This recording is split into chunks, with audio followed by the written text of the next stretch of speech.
اللہ اکبر اندلیس کی سرزمین پر طارق بن زیاد چند نوجوانوں کو لے کر کے نکلتے ہیں اور اس سرزمین کو فتح کرتے ہیں۔ اسی طرح آپ دیکھیں 17 سال کا محمد ابن قاسم ہند اور سندھ کی سرزمین پر قدم رکھتا ہے اور یہاں کی سرزمین کو فتح کرتا ہے۔ آپ سے میں پوچھنا چاہتا ہوں یہ 17، 18، 19، 30 سال تک کی یہ جوانی کے واقعات ہے، کیا ہمیں دعوت فکر نہیں دیتے؟ کل تک ہماری جوانی کیا تھی، آج ہماری جوانی کیا ہو گئی؟ بس اب ہماری جوانی کالج کی نظر کے لیے رہ گئی؟ کیا ہماری جوانی انٹرنیٹ کے لیے رہ گئی؟ کیا ہماری جوانی موبائل پر چیٹنگ اور چیٹنگ کرنے کے لیے رہ گئی؟ کیا ہماری جوانی واٹس ایپ کے لیے رہ گئی؟ کیا ہماری جوانی ناولوں کے لیے رہ گئی؟ کیا ہماری جوانی لڑکیوں کے زلف رخسار کی باتیں کرنے کے لیے رہ گئی؟ کیا ہماری جوانی آرکیسٹرا کے لیے رہ گئی؟ کیا ہماری جوانی کھیل کود کے لیے رہ گئی؟ ناچ گانوں کے لیے رہ گئی؟ کیا وہ جوان جو 17 سال اللہ اکبر عمر کے جوان اپنے وطن کو چھوڑ کر 7 سمندروں کو پار کر کے جو آپ کے وطن پہ قدم رکھتے ہیں اور اس کے بعد علاقے کے علاقے فتح کرتے ہیں، لوگوں کے دل جیتتے ہیں؟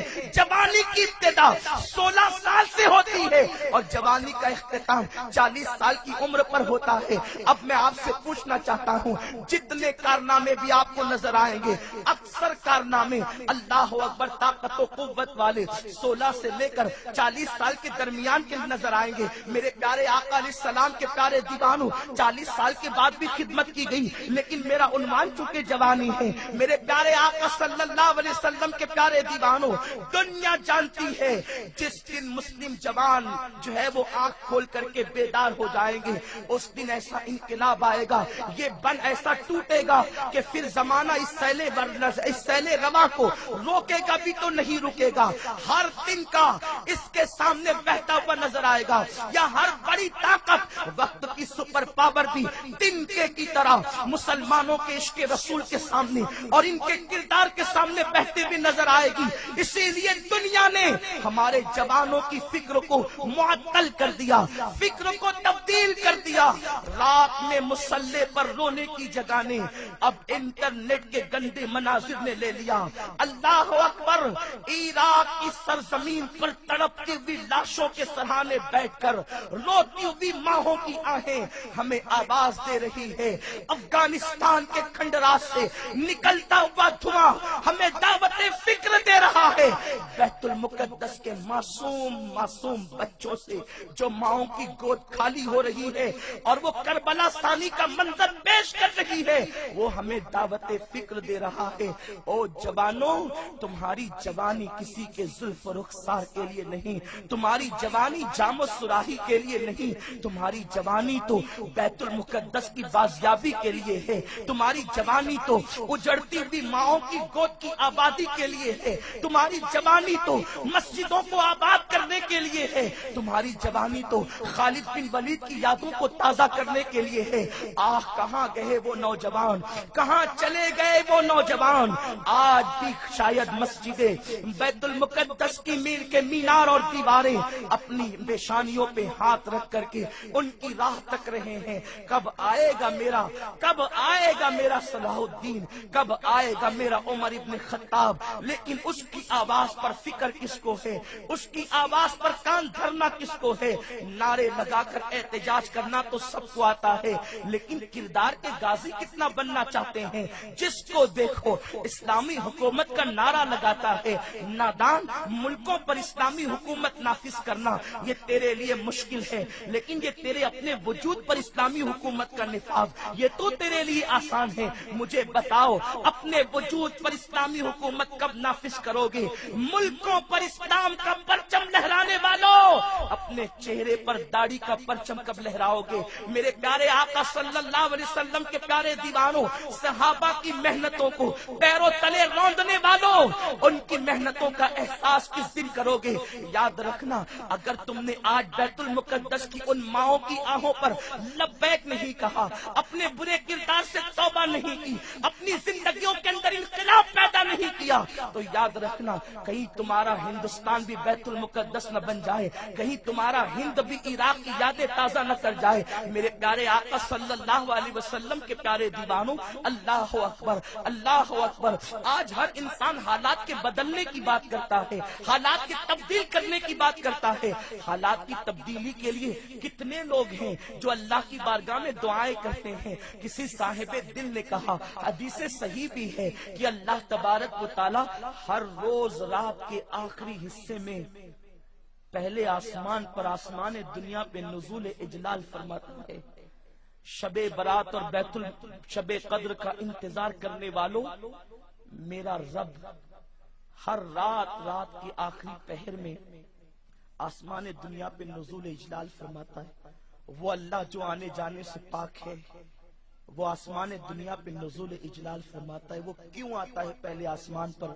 اپنی شان کے مطابق ہماری بگڑی بنانے کے لیے، ہمارے مقدر کو سنوارنے کے لیے، ہمارے حالات کو بدلنے کے لیے، ہماری زندگیوں کی تبدیلی کے لیے۔ اور وہ خدائے بے نیاز خود پکار کر کہتا ہے، کہاں گئے عشق کا نعرہ لگانے والے؟ کہاں گئے اپنی بگڑی بنانے کی بات کرنے والے؟ کہاں گئے رزق کے متلاشی؟ کہاں گئے حالات کے مارے؟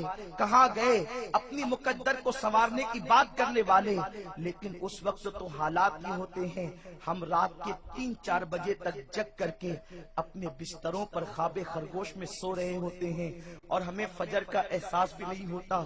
وہ بے نیاز خدا، وہ بے نیاز رب اپنی رحمتوں کو ہماری چوکھٹ تک پہنچا دیتا ہے، بلکہ وہ ہماری شہرت سے زیادہ قریب ہے۔ اور صبح تک وہ پکار کر کہتا ہے، یہ کیا بے رخی ہے؟ ذرا آؤ بھی تو، مجھ سے مانگو بھی تو، سوال بھی تو کرو تاکہ میں تمہاری جھولی بھر دوں۔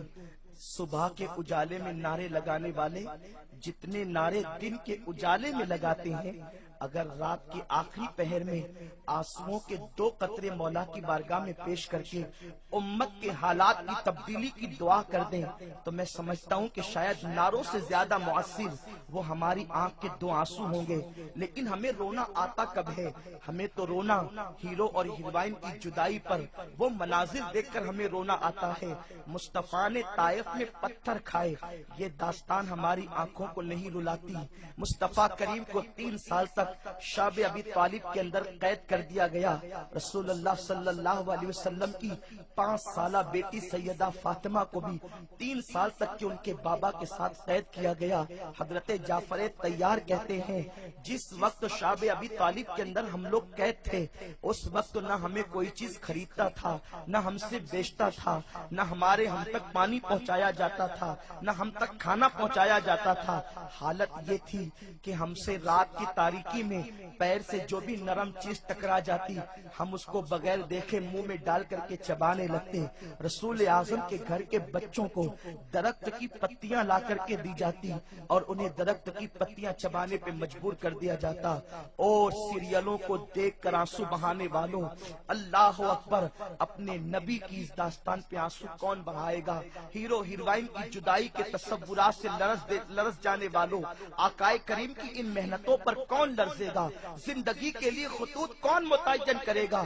میرے پیارے آقا صلی اللہ علیہ وسلم کے پیارے دیوانوں، قوم کے حالات بدل سکتے ہیں تو صرف نوجوانوں میں انقلاب آنے سے، نوجوانوں میں تبدیلی آنے سے، نوجوانوں کی فکر بدلنے سے۔ میرے پیارے آقا صلی اللہ علیہ وسلم کے پیارے دیوانوں، کسی مفکر نے، ہمارے پڑوس کے کسی مفکر نے ایک بہت پیاری بات لکھی ہے، لوگوں مجھے انگریزوں کے مغربی تہذیب کے دانشکدوں سے، ان کی تعلیم گاہوں سے، ان کی فکر گاہوں سے ایک آواز آ رہی ہے، اور وہ آواز مستانہ میں نے کرتاس کے ذریعے جو ہے وہ صفحات پر بکھیر دیا ہے، قلم کے ذریعے کرتاس پر صفحہ پہ بکھیر دیا ہے۔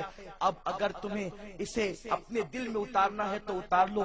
وہ قوم کا مفکر کہتا ہے، انگریزوں کے اور یورپی ممالک کے دانشکدوں سے اور ان کی فکر گاہوں سے ایک آواز آ رہی ہے، او مسلمانوں، تمہارے اب ترقی کے دن ختم ہو گئے، تمہارے عروج کے دن اب چلے گئے، تمہارے علم کے کاسے خشک ہو گئے، تمہارے علم کے دریا سوکھ گئے، اب تم آقا بن کر نہیں جی سکتے۔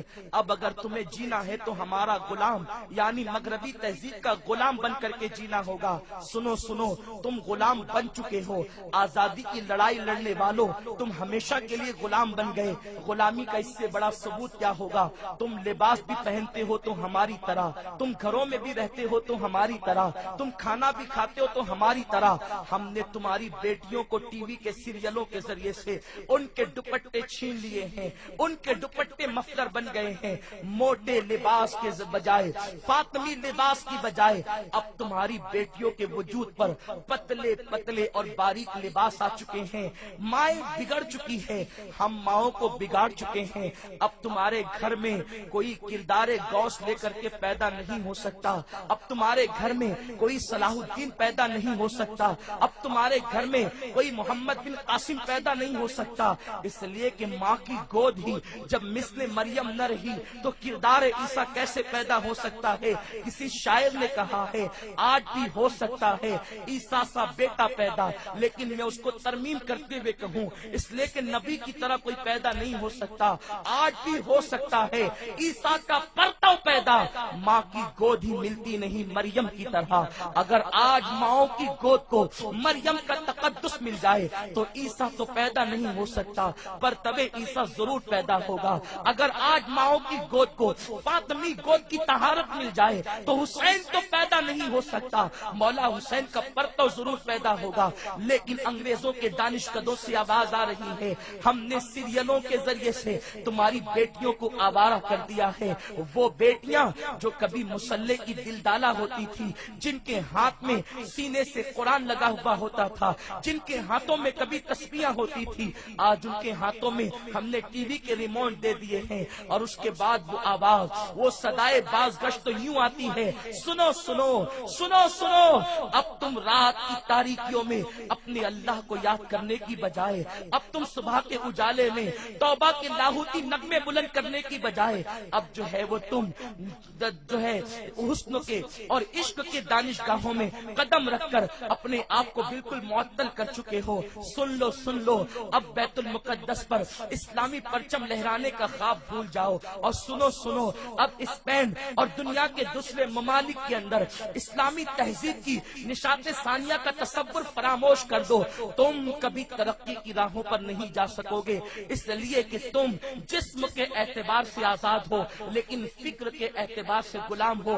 ہیرو اگر بالی پہنے تو تم بالی ضرور پہنتے ہو، تمہارے نبی کا لباس پہننے میں شرماتے ہو. ٹوپیاں سر پر بوجھ لگنے لگی لیکن ہاتھوں کے اندر کڑے تمہیں بوجھ نہیں لگتے، چہرے پہ داڑیاں تمہیں بوجھ لگنے لگی لیکن اللہ اکبر تمہارے ہاتھوں میں جو ہے وہ زنجیریں تمہیں بوجھ نہیں لگتی. زنجیر پہنانا عیب سمجھا جاتا تھا. انسان کی سب سے بڑی بے عزتی ہاتھوں کی زنجیر ہوا کرتی تھی. لیکن ہیرو سے اتنا پیار ہو گیا اس نے ہاتھ میں کیا زنجیر ڈالی، تم نے بھی ہاتھوں میں زنجیر پہن کر اس کی غلامی کا اعلان کر دیا. مسلمانوں ذرا تصور تو کرو وہ ناپاک اور گندا غلیظ ہیرو جو اسکرین پر جا کر کے زنا کرتا ہے، میری نگاہ میں وہ ایک فاحشہ اور رقاصہ اور کوٹھے پر بیٹھنے والی عورت سے بھی بدترین ہے. اس لیے کہ کوٹھے پر دھندا کرنے والی عورتیں زنا کرتی ہے تو چھپ کر کے کرتی ہے، چار دیواری میں کرتی ہے. وہ ہیرو اسکرین پر زنا کرتا ہے. اللہ اکبر تم اس کے اتنے شیدا ہو گئے کہ اس کی نقل میں تم نے اسکرین ٹچ جنس پہن لی، جلد سے بالکل قریب جنس پہن لی، پورے جسم کے نشیب و فراز کو جو ہے وہ ظاہر کر کے تم کپڑے پہن کر بھی ننگے ہو گئے اور اس رسول کو تم فراموش کر گئے جس رسول نے خدا کا دیدار کر کے بھی تمہیں فراموش نہیں کیا. اس ہیرو کے دل میں تم سے محبت کیا ہے؟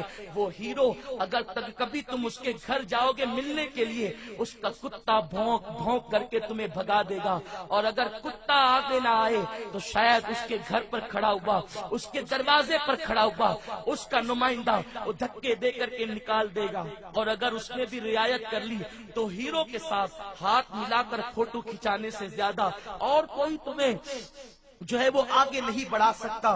بس اتنا ہی ہوگا. بہت زیادہ اگر آپ اس کو سعادت مندی سمجھتے اس نحوست کو تو بس ہاتھ ملا کر فوٹو کھینچانے کی سعادت میسر آئے گی آپ کے قول کے مطابق، اس سے زیادہ نہیں. آپ چلے اس کے دل پر آپ کا کوئی جملہ اثر نہ کرے گا. آپ نکلے اور وہ یہ سوچے گا یا کہے گا کہاں سے چلے آتے ہیں، چین کو بھی غارت کر دیتے ہیں. لیکن آؤ ہم تو اس مصطفیٰ کی محبت کی طرف آپ کو دعوت دے رہے ہیں جس نے نے اپنی اولاد سے زیادہ تم سے پیار کیا ہے، جب پیدا ہوئے تو تمہیں یاد کیا ہے۔ راتوں کے مصلے پر لوگ سبحان ربی الاعلیٰ کہتے تھے، وہ رب حبلی امتی کہہ کر ہم جیسے مجرموں کو، گنہگاروں کو، شرابیوں کو، کبابیوں کو، زنا کے اڈوں کی آباد کرنے والوں کو، گناہ کبیرہ کا ارتکاب کرنے والوں کو، غیبت و چغلی کرنے والوں کو، اس مصطفیٰ کے بھول جانے والوں کو وہ رسول پوری پوری رات یاد کرتے تھے۔ بلکہ امت سے محبت کا عالم یہ تھا، وہ رسول جس کی قوت کا عالم یہ ہے، جس نے اشارہ کیا تو چاند ٹکڑے کر دیا۔ ایک مرتبہ بیٹھے بیٹھے میرے رسول نے نماز شروع کی، جب نماز مکمل ہوئی امی جان عائشہ صدیقہ نے پوچھا، یا رسول اللہ آج آپ بیٹھ کے نماز پڑھ رہے ہیں؟ میرے رسول نے فرمایا، عائشہ میری امت نے مجھے بوڑھا کر دیا ہے، میری امت کے غم نے مجھے بوڑھا کر دیا ہے۔ ماں تمہارا غم نہ اٹھائے، باپ تمہارا غم نہ اٹھائے، تمہارا اور ہمارا غم جس چاند کے ٹکڑے کرنے والے نبی پر بظاہر بڑھاپے کے آثار ظاہر کر دے، وہ رسول۔ اللہ اکبر! مسلمانوں مجھے بتاؤ تو صحیح، ایسی محبت بھی تم نے کہیں دیکھی ہے؟ ایسا پیار بھی تم نے کہیں دیکھا ہے؟ ایسی محبت اور لگاؤ بھی تم نے دیکھی ہے؟ کبھی انسان باغ میں جاتا ہے تو گلوں کا تبسم دیکھ کر، گلوں کی نکھت دیکھ کر، نکھتے گل دیکھ کر، گلوں کی خوشبو دیکھ کر وہ اپنی اولاد کو بھول جاتا ہے، اپنے بیٹوں کو بھول جاتا ہے، اپنے دھندوں کو بھول جاتا ہے، کبھی کبھی اپنی بیوی کو بھی بھول جاتا ہے۔ لیکن میرا رسول اللہ اکبر کتنا پیار کرتا ہے۔ خدا کے قرب میں پہنچے، کہاں پہنچے؟ ثم دنا فتدلی فکان قاب قوسین او ادنی، اتنے قریب پہنچے، اتنے قریب، اتنے قریب کہ جہاں قربت کی حدیں ٹوٹ گئی وہاں تو جا ہی نہیں دوئی کی، وہاں دو نہیں رہ سکتے۔ پھر کیا ہوا؟ میرے امام فرماتے ہیں، امام اہل سنت کہتے ہیں وہاں دو نہیں تھے، پھر کیا تھا؟ فرماتے ہیں بندہ ملنے کو قریب حضرت قادر گیا، لمعے باطن میں گمنے جلوے ظاہر گیا۔ اتنے قریب سے خدا کو دیکھا، آپ کو نہیں بھولے۔ کسے؟